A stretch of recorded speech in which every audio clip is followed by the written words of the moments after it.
Uttarakhand bulletin में आप सभी का स्वागत है। मैं हूं आपके साथ सपना। देहरादून में भी आज देश भर की तरह शौर्य सम्मान तिरंगा का आयोजन किया गया। यह यात्रा 14 मई से 23 मई तक देश भर के विभिन्न क्षेत्रों में निकाली जाएगी। ऑपरेशन सिंदूर की सफल उपलब्धियों को हर नागरिक तक पहुंचाने के उद्देश्य से 10 दिन तक इस राष्ट्रव्यापी यात्रा को निकाला जाएगा। यात्रा के शुरू होने के बाद देहरादून गांधी पार्क में सैनिकों के सम्मान में कार्यक्रम भी आयोजित किया गया।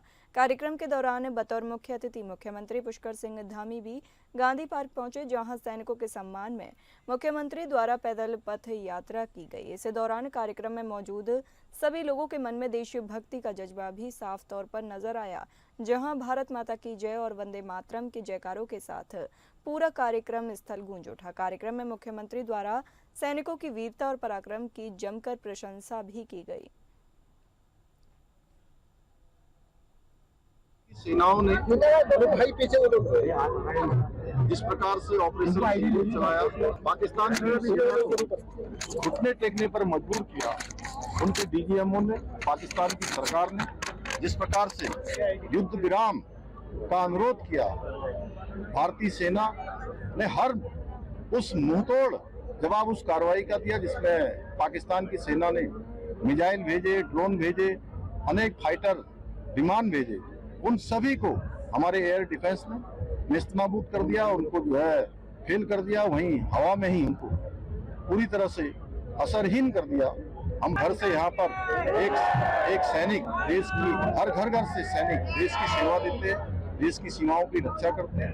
आज यहाँ देहरादून में सड़कों पर जन समुद्र उमड़ा है। ये इस बात का प्रमाण है कि आज भारत की सेना हमारे प्रधानमंत्री के नेतृत्व में जो भारत को चुनौती देगा, उसको मुंहतोड़ जवाब देगी। इसी के साथ ही हमारे सहयोगी सतीश कोठारी हमसे जुड़े हैं। सतीश, आपसे जानेंगे, सैनिकों के सम्मान में यह कार्यक्रम आयोजित किया जा रहा है, तो किस तरह का यह कार्यक्रम रहा?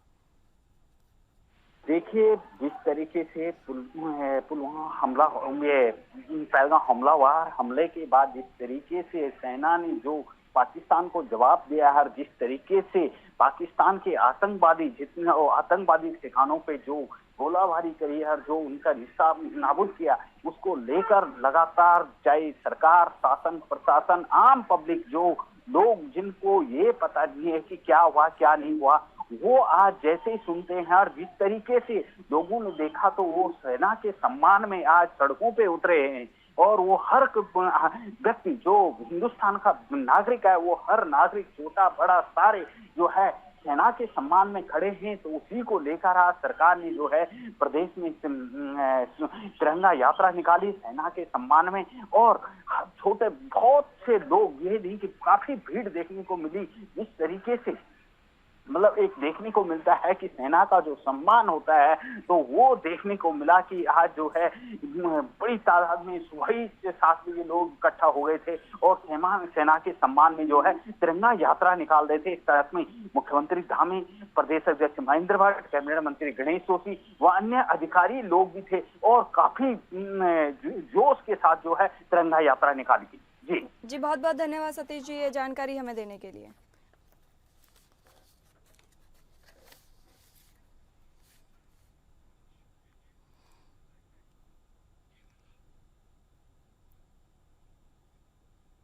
2025 में राज्य सरकार द्वारा उत्तराखंड को देश के अग्रणी राज्यों की सूची में शामिल करने का लक्ष्य रखा गया था, जिसके बाद अब उत्तराखंड करीब पहुंचता भी नजर आ रहा है। मुख्यमंत्री पुष्कर सिंह धामी ने वित्तीय प्रबंधन में उत्तराखंड को दूसरा स्थान प्राप्त होने पर अपनी प्रतिक्रिया दी है। मुख्यमंत्री ने कहा कि प्रधानमंत्री के सफल नेतृत्व में उत्तराखंड की ओर निरंतर अग्रसर आ रहा है।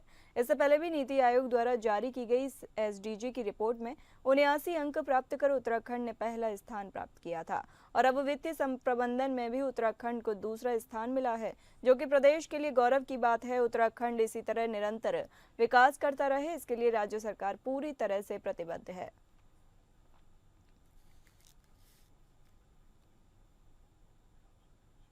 प्रधानमंत्री आदरणीय नरेंद्र मोदी जी के मार्गदर्शन में और उनकी प्रेरणा से जहां हम SDG में भी पहले नंबर पर आए हैं, वित्तीय प्रबंधन में भी हमारा देश में दूसरा स्थान आया है। आज उत्तराखंड हर क्षेत्र में अग्रणी राज्यों की श्रेणी में आ रहा है। हम ये जो हमको इसमें द्वितीय स्थान मिला है, हम प्रयास करेंगे आगे और हम और अच्छा करेंगे। इसी के साथ ही हमारे साथ हमारे सहयोगी लगातार बने हुए हैं सतीश कोठारी। सतीश जी, आपसे जानेंगे उत्तराखंड को देश के अग्रणी राज्यों में शामिल करने का लक्ष्य है, इस पर आप क्या कहना चाहेंगे? देखिए, उत्तराखंड में इस समय विकास के लिए जो है हर जगह विकास का मॉडल बनाया जा रहा है। हर हर जगह, चाहे मैं शिक्षा की बात करूं, स्वास्थ्य की बात करूं या रोजगार की बात करूं, उत्तराखंड को इस समय जो है अग्रणी राज्यों में दर्जा देने के लिए जिस तरीके से कोशिश की जा रही है, जिस तरीके से मुख्यमंत्री धामी कोशिश कर रहे हैं, हर व्यक्ति की आय से लेकर, चाहे महिला सशक्तिकरण से लेकर, आज जो है जिस तरीके से खुद हज कमेटी में 3 मुस्लिम महिलाओं को जगह तक देने की बात करी मुख्यमंत्री दामी ने, मतलब इस तरीके से कहा कि यहाँ पे जो महिला हो वो सशक्त बने, जो बेरोजगार हो सशक्त बने, और अन्य जो भी जो बच्चे बूढ़े कहीं पे ये ना हो कि मतलब उत्तराखंड में किसी भी दिशा में कमजोर हो, चाहे स्वास्थ्य की बात करूं, शिक्षा की बात करूं, सड़कों की बात करूं, किसी भी क्राइम की बात करूं, नशे की बात करूं, वहां पे जो है मुख्यमंत्री धामी काफी फोकस कर रहे हैं। और जो केंद्र का और राज्य का था कि अग्रणी राज्यों में दर्जा करना, वो आज साकार होते हुए दिख रहा है। और क्योंकि मुख्यमंत्री धामी लगातार विकास मॉडल पे फोकस करते हैं, भ्रष्टाचार पे प्रहार करते हैं, तो उसको लेकर जो है मुख्यमंत्री धामी का विजन यही है कि जितना हो सके उत्तराखंड के विकास में योगदान दें और उत्तराखंड आगे बढ़े। जी सतीश जी, आपसे और भी जानकारी आगे लेंगे, तब तक बने रहिए हमारे साथ।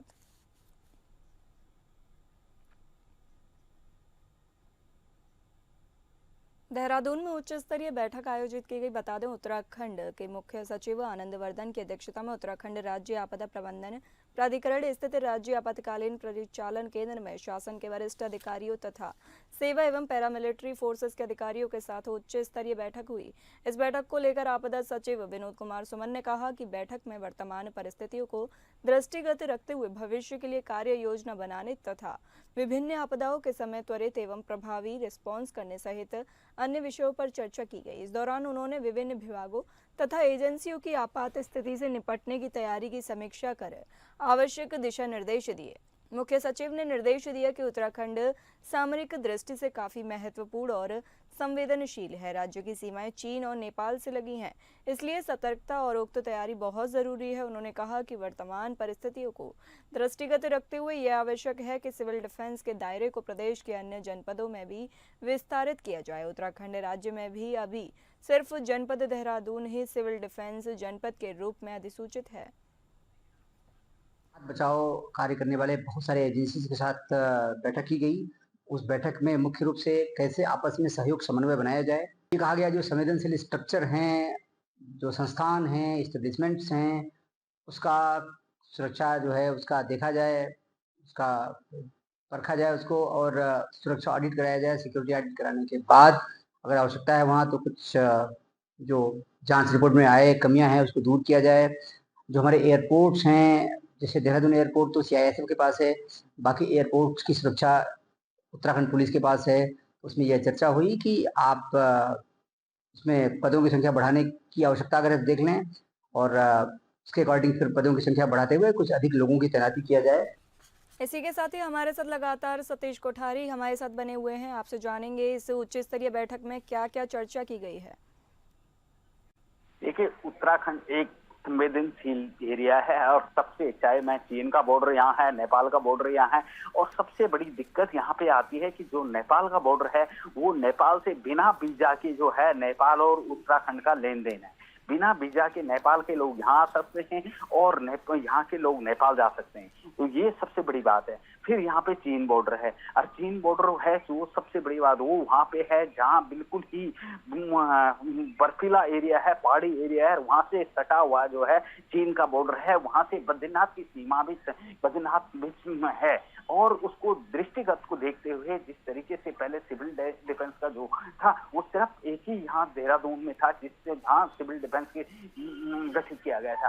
अब पूरे 13 जिलों में सिविल डिफेंस की बात करिए। अब मैं बात करूँ सिविल डिफेंस वो होती है जो चाहे उत्तराखंड के हों, चाहे देश के हों, चाहे विदेश के हों, मतलब बीच में मिलजुट करने वाले, एक दूसरे को बचाने के लिए जो है वो लोग खड़े होते हैं। ये नहीं कहा जाता है कि वो युद्ध करने के लिए होते हैं। उनका काम होता है कि चाहे कहीं के भी हों, उनका काम होता है बचाना। उन पे कोई अटैक नहीं करेगा, चाहे वो बाहर का हो, चाहे वो पाकिस्तान का है, चाहे उत्तराखंड या हिंदुस्तान का है, उन लोगों पे कोई अटैक नहीं करेगा। उनका काम मेडिएटर है, बीच में बचाना होता है, कि सभी लोगों को सुरक्षित करना होता है। और आपदा की दृष्टि को देखते हुए ये काम किया गया है, क्योंकि इसमें तीनों सेनाओं के थे, सारे एसडीआरएफ, एनडीआरएफ के अधिकारी थे, सभी के साथ बैठक हुई और 13 के 13 जिलों में सिविल डिफेंस कार्यालय खोलने की बात की गई है। जी बहुत बहुत धन्यवाद सतीश जी हमें जानकारी देने के लिए।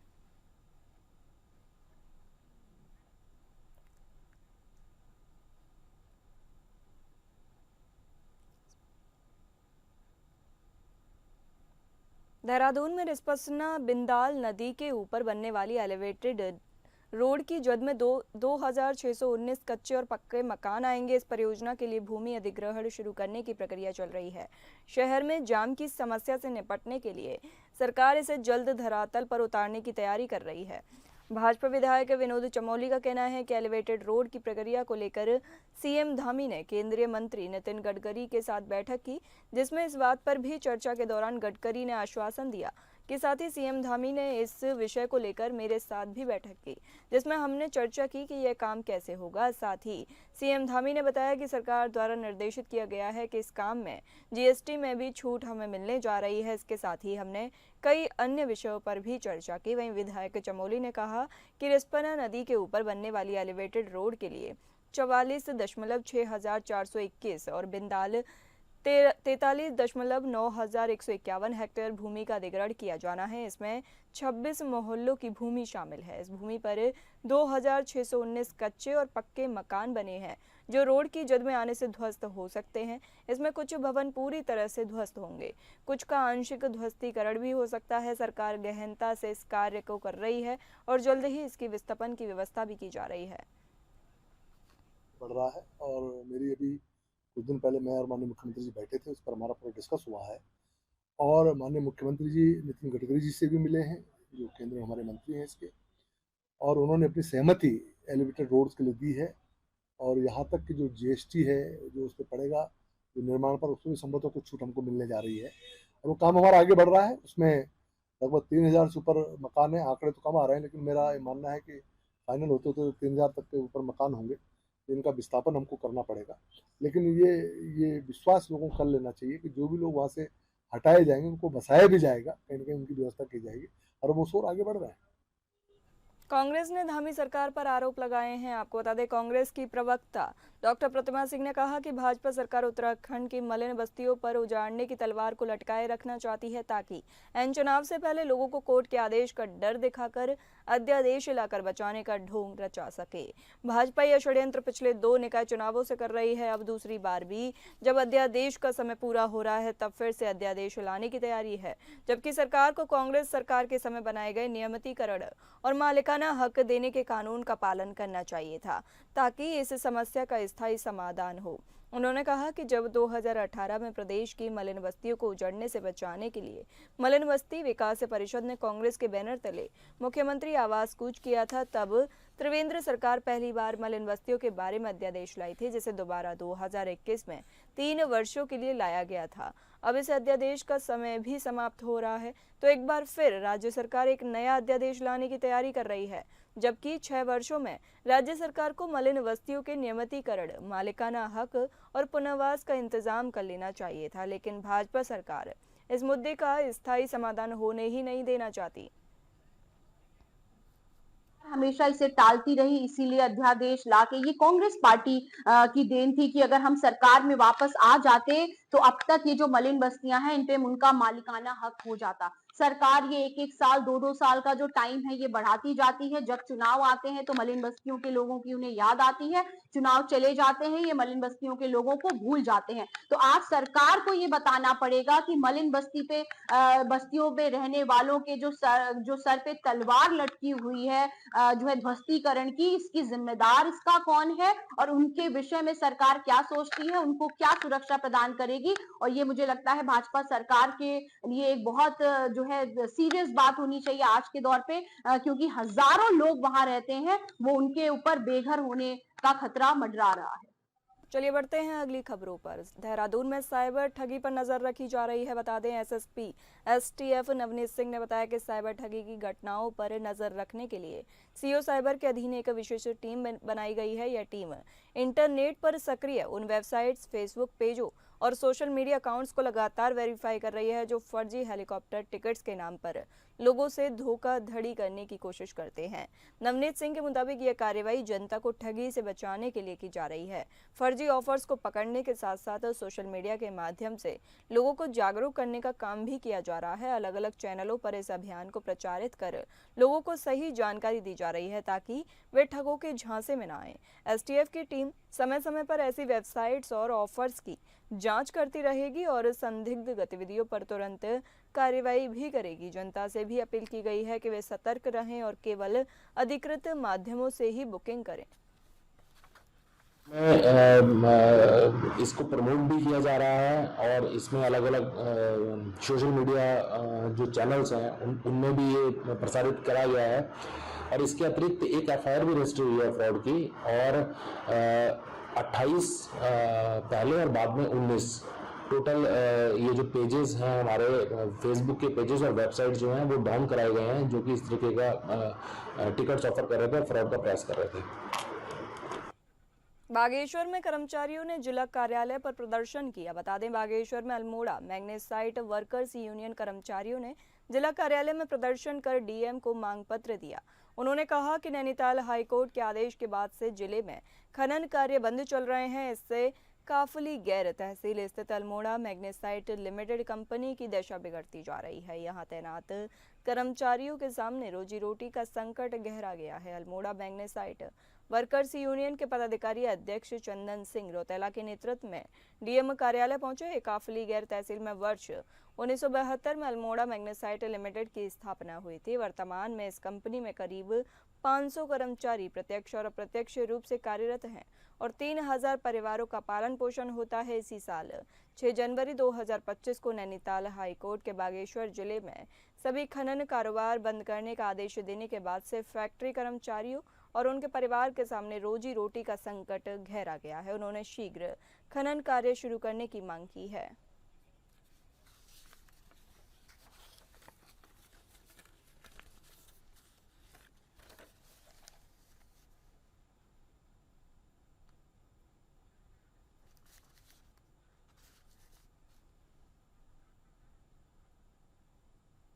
पौड़ी में बिना पंजीकरण के मदरसों को सील किया गया। बता दें पौड़ी में शिक्षा विभाग की टीम ने संचालित मदरसे का निरीक्षण किया।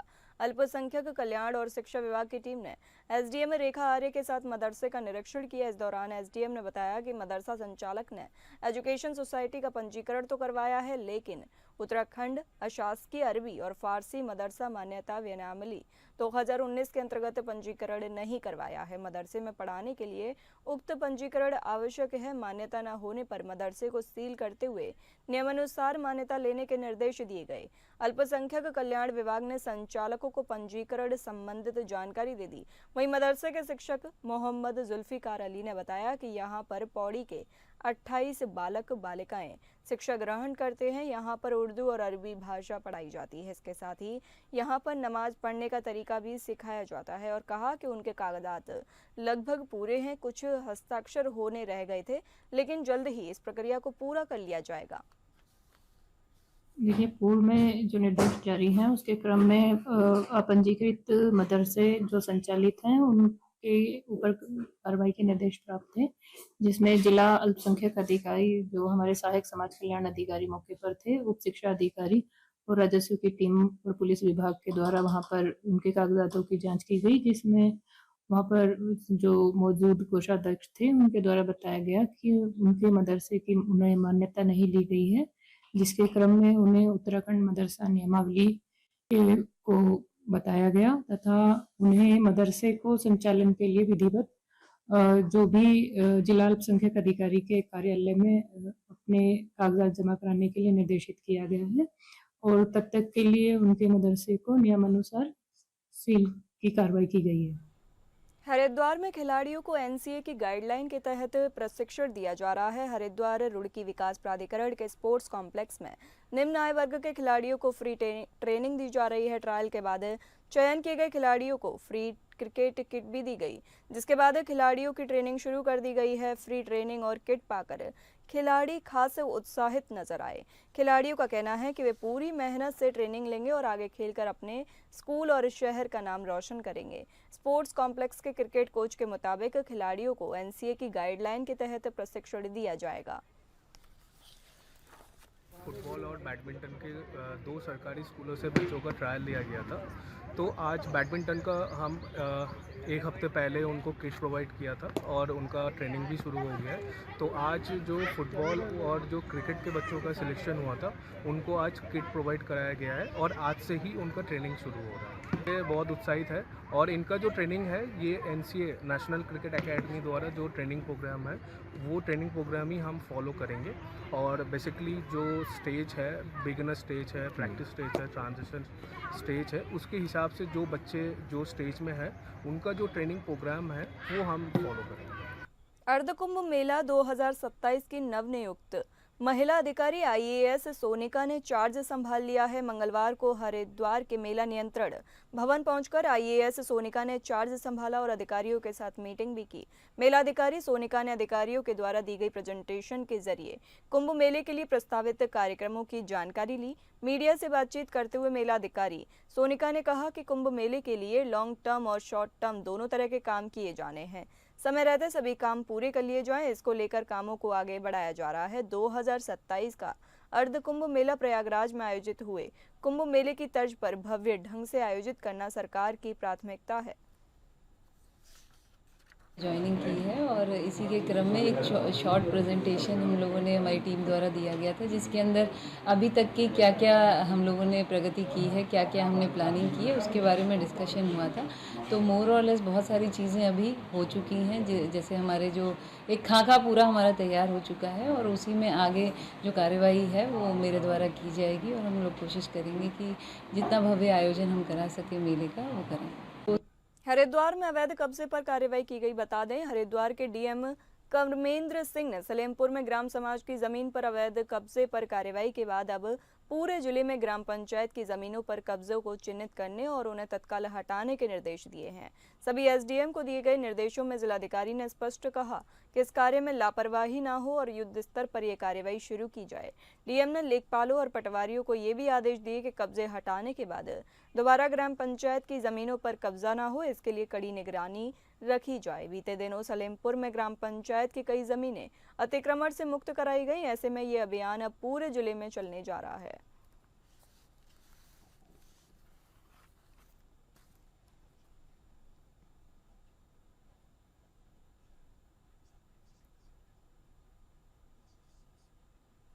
रुड़की में दो पक्षों में विवाद हो गया। बता दें, रुड़की के भगवानपुर थाना इलाके के डाडा जलालपुर में दो पक्षों में हुआ विवाद थमने का नाम ही नहीं ले रहा। 2 दिन पहले बाइक खड़ी करने को लेकर दो पक्षों के बच्चों में झगड़ा हुआ था, जिसको लेकर दो पक्ष आमने सामने आ गए थे, जिसको लेकर गांव में तनावपूर्ण माहौल बना।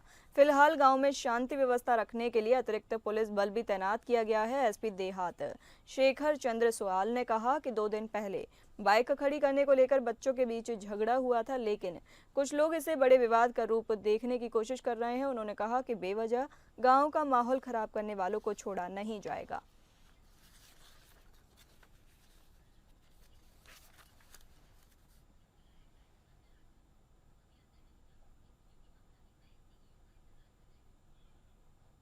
रुड़की में एग्जाम में फेल होने पर छात्रा ने आत्महत्या करने की कोशिश की। बीते दिन सीबीएसई ने 12वीं और 10वीं की परीक्षा के नतीजे जारी किए थे। रुड़की निवासी 12वीं की एक छात्रा ने एग्जाम में फेल हो गया। छात्रा फेल हो गई। छात्रा ने फेल होने पर गंगा नहर में छलांग लगा दी। युवती को नहर में कूदता देख मौके पर भीड़ जमा हो गई। इसी बीच एक युवक ने बिना समय गवाए गंगा नहर में कूदकर छात्रा को बाहर निकाला। घटना की सूचना पाकर पुलिस की टीम भी मौके पर पहुंची। छात्रा को प्राथमिक उपचार के बाद परिजनों को सुपुर्द कर दिया गया। पुलिस ने मामले की जांच शुरू कर दी है।